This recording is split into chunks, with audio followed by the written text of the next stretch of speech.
चौकी ख्वास के एरिया में जो टेररिस्ट की मूवमेंट के बारे में खबर मिलने के बाद बिना कोई टाइम जाया किए हुए जो चौकी ऑफिसर और उनकी टीम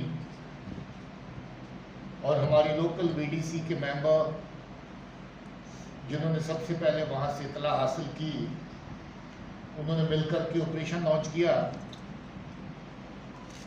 जिसको आर्मी ने भी ज्वाइन किया, आर्मी के यूनिट ने भी। और उस ऑपरेशन का नतीजा ये निकला कि एक खूंखार दहशतगर्द जो पाकिस्तानी मूल का है, पाकिस्तान का रहने वाला था, जो किसी एक ग्रुप का हिस्सा था, जो ग्रुप काफ़ी लंबे अरसे से रजौरी के अंदर एक्टिव था, और ये शक है कि वो काफ़ी सारी टेररिस्ट एक्टिविटीज़ को प्लान करके अंजाम देने की ताक में भी था।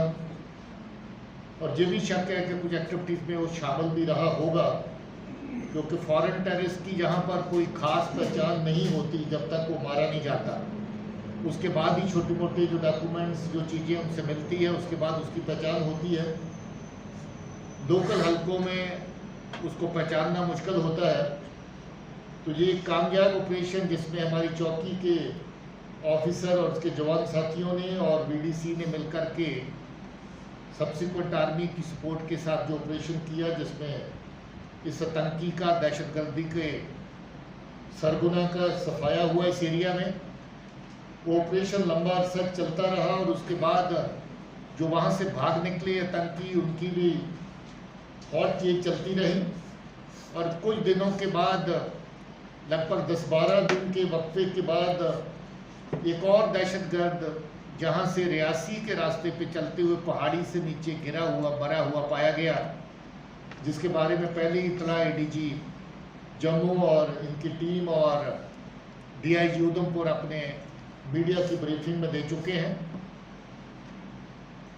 ऐसा लग रहा है कि ये ग्रुप बड़ा था और यही ग्रुप आगे बिखर करके दो हिस्सों में, दो की टोली में चल रहा था, जिसकी एक टोली 3 दिन पहले फिर से रियासी के चसाना एरिया में स्पॉट की गई, और उसकी इतला आने के बाद फिर से वहां पर थाना चसाना और चौकी तुली ने मिलकर के ऑपरेशन वहां पर किया, जिसको सब्सिक्वेंटली 33 RR की टुकड़ी ने भी ज्वाइन किया।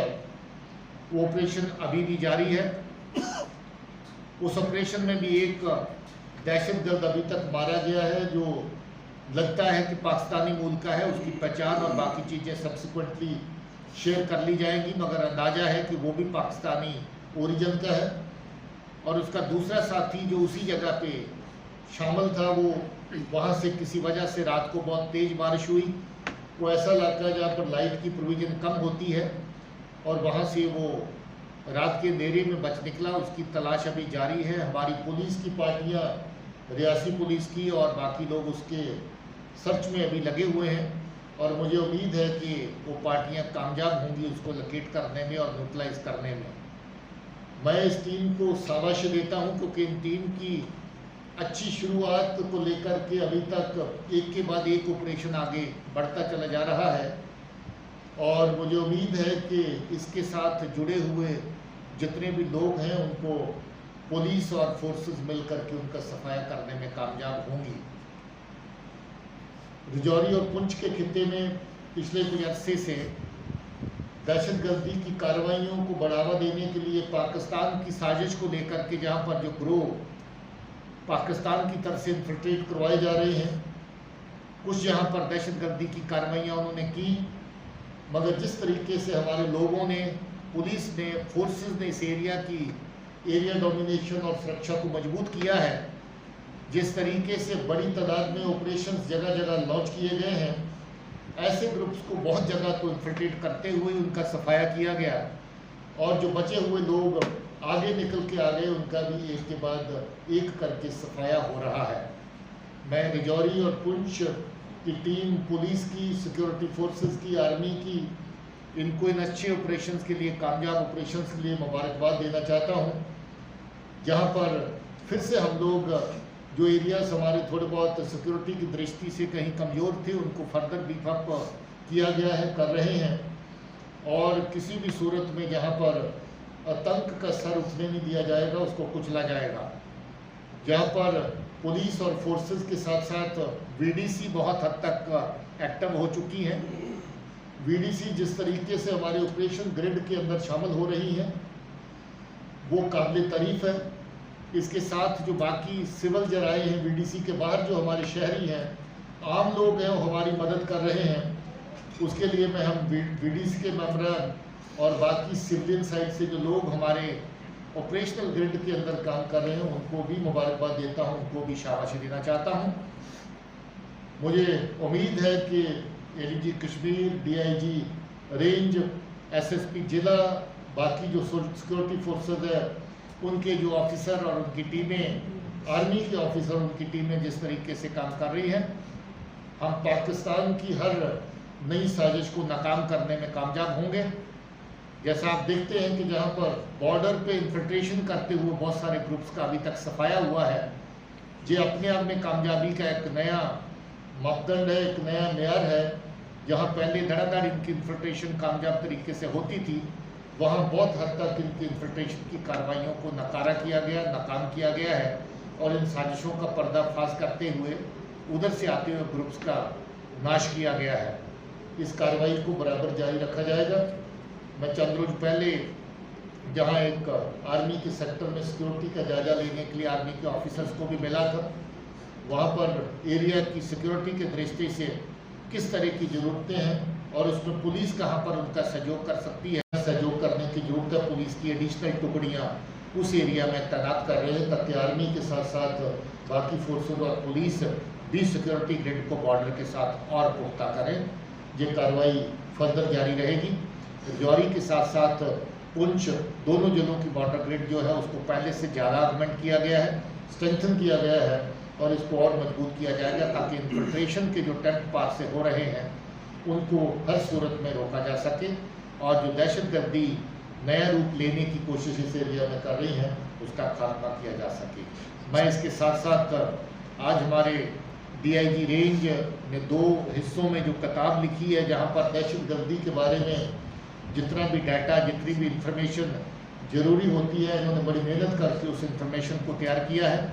ये जो 2 बड़ी किताबें आपने अभी देखी हैं उन किताबों का हमने विमोचन किया है और ये किताबों में जो डाटा है ये हमारी फोर्सेस के साथ, हमारे लोकल पुलिस के साथ शेयर किया जाएगा ताकि सब लोग ये जान लें कि किस तरह की आतंक की जो कार्रवाइयाँ वो हुई हैं, उसके बारे में क्या डाटा अवेलेबल है, किस तरह की साजिशें इस डाटा की बुनियाद के ऊपर काम करते हुए हम लोग और आगे नाकाम कर सकते हैं, उसके बारे में इसमें डाटा है। कौन लोग हैं जो दहशतगर्दी में वल्नरेबल हैं, जो किसी न किसी सूरत में दहशतगर्दों का साथ देते आ रहे हैं, अभी भी दे रहे हैं या आगे भी चांसेस उनके हो सकते हैं। किस तरीके से नार्को और टेरर दोनों मिलकर एक साथ जो है वो आगे चल रहे हैं। ये भी पाकिस्तान की नई साजिश का हिस्सा है कि जहां वेपन की स्मगलिंग होती है, दहशतगर्द को इन्फिल्ट्रेट करवाया जाता है, वहां नारकोटिक्स का पेशा व्यापार करके उससे जो पैसा आता है उसको दहशतगर्दी को फ़रोग करने के लिए इस्तेमाल किया जाता है। रजौरी पुंछ के एरिया में सीनियर अफसर्स की क़यादत में बहुत ऑपरेशन हुए जिसमें स्मगल की और वेपन के साथ बड़ी तादाद में नारकोटिक्स जो हैं उनके जखीरे भी पकड़े गए और उसमें सख्त से सख्त कार्रवाई की जा रही है। अभी आप जानते हैं कि पाकिस्तान की तरफ से कुछ ऐसे लोग जो जहां से जा कर के जो मुल्क के, वतन के, कौम के लोगों के गद्दार हैं वो पाकिस्तान में जा कर के पनाह लेके बैठ गए जहां पर दहशतगर्दी की कार्रवाइयों में पहले शामिल थे। अभी उस पार से बैठ के दहशतगर्दी को फ़रोग़ देने की कोशिशें करते हैं। उनका डाटा भी तैयार कर लिया गया है। चंद रोज पहले डोडा रेंज के अंदर ऐसे जो गद्दार लोग हैं उनके खिलाफ बड़ी सख्त कार्रवाई करी गई है। उनकी प्रॉपर्टीज़ की जब्ती, उनको भगौड़े करार देना, उनके बारे में अखबारों में इश्तिहार निकालना और आने वाले टाइम के लिए उनके रास्ते बंद करना, उनके शिकंजा कसना, उसकी कार्रवाई इस वक्त जारी है। उनका साथ जो जहां बैठ के लोग देते हैं उनके खिलाफ सख्त कार्रवाई की जा रही है। ये जो आर पार में आपसी रिश्ते दहशतगर्दी को फ़रोग़ देने के लिए पैदा हुए उन रिश्तों को तोड़ा जाएगा, निचोड़ा जाएगा और उनको ख़त्म किया जाएगा। उसके ऊपर सख्त कार्रवाई जैसे वहाँ हुई है इसी तरीके से ऐसी कार्रवाई राजौरी पुंछ रेंज में भी की गई है और उनकी निशानदेही अभी भी जारी है। इस तरह के लिंक जो पार से दहशतगर्दी को चलाने वाले लोकल लिंक जहां पर पैदा करने की कोशिश करते हैं, उनको किसी भी सूरत में बख्शा नहीं जाएगा।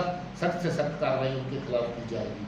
और कोई सवाल आपका हो तो सर, डिस्ट्रिक्ट पुंछ और राजौरी अपनी ब्रीफिंग के दौरान की जो साजिश के जहाँ से फिर से एक्टिव किया गया, साजिश को नाकाम करने की कार्रवाई बराबर जारी है और इस कार्रवाई को बहुत बड़ी कामयाबी मिली है। आगे भी ये कार्रवाई चलती रहेगी और हम किसी भी तरीके से मिलिटेंसी को सर नहीं उठाने देंगे। बहुत बहुत शुक्रिया। अब आप जा सकते हैं। टेक्नोलॉजी का जो इस्तेमाल के लिए पहले तो पाकिस्तान की एजेंसीज को काम करना होगा जहाँ से जो सामान तैयार होकर इधर आता है। हम तो उसी पे कार्रवाई कर सकते हैं जो सरहद पार करके इस तरफ आएगा, जिसकी निशानदेही होगी। हमने ड्रोन से आए हुए नशे की तस्करी के कितनी कंसाइनमेंट पकड़ी है, न सिर्फ इस एरिया में बल्कि आईबी सेक्टर में भी। जो लोग लेके आते हैं उसके ऊपर स्कंजा कसा गया है। बहुत सारे लोग बॉर्डर के ऊपर जो सरहद के गांव में लोग हैं और वो वहाँ पर जो हमारे इधर के लोग उधर वालों का साथ दे करके तस्करी को फरोग देते हैं, उनके खिलाफ कार्रवाई की गई है। मुझे ये लगता है कि हम लोग जहाँ पुलिस की कार्रवाई, सिक्योरिटी फोर्सेस की कार्रवाई बड़ी सख्ती से इसमें अमल में लाई जा रही है, वहाँ लोगों को भी सतर्क होने की ज़रूरत है। लोग भी अपने अपने एरिया में देखें और ऐसे गंदे जो अनासर हैं उनको आइडेंटिफाई करें, उनकी निशानदेही करें। न सिर्फ वो मुल्क के गदार हैं मगर के समाज के भी वो गदार हैं जो जहाँ पर लोगों की जिंदगियों के साथ खिलवाड़ करना चाहते हैं, हमारे नौजवान को तबाह करना चाहते हैं। सर, इसके साथ अगर जिस तरह मिलिटेंटों के खिलाफ कार्रवाई की जा रही है जो उस पार बैठ के चुकी है, बहुत सारी प्रॉपर्टीज को जब्त करने का सिलसिला सर, हम चाहते हैं, हमारा ये कहना सर, बहुत सारे लोग ऐसे हैं जिनको पीएसए में बंद कर दिया गया है। आपके पास इसके अलावा कोई लिस्ट हो तो लोकल पुलिस के साथ सर, हम ये चाहते हैं कि जो लोग ड्रग्स का धंधा, पुंछ रियासी जिले में ये बड़ा चैलेंज इस वक्त जरूर बन चुका है राजौरी पुंछ के लिए खास करके। हालांकि हम ये कहेंगे राजौरी पुलिस की तरफ से पिछले कुछ 2-3-4 महीने से ड्रग्स माफिया के खिलाफ बड़ी कार्रवाइयाँ की जा रही हैं। वैसे कहीं ना कहीं अभी जो ड्रग पाकिस्तान से इस तरफ आ रही है, इस पर रोक लगने में थोड़ी सी कमी देखने को मिली है। लगातार इस तरह के इस मामले सामने रहना चाहिए। कुछ दिन पहले की बात करें तो राजौरी पुलिस ने सुंदरबन में 23 किलो के हीरोइन पकड़ी। पुंछ पुलिस ने बड़ी कार्रवाई का तफसील में जवाब देना जरूरी नहीं है। मैंने कहा कि जो आर पार से काम करने वाले जहाँ पर OGW तैयार करते हैं उनकी निशानदेही की गई है, की जा रही है और उनके खिलाफ सख्त से सख्त कार्रवाई जो है करी भी जा रही है और आगे भी की जा रही है।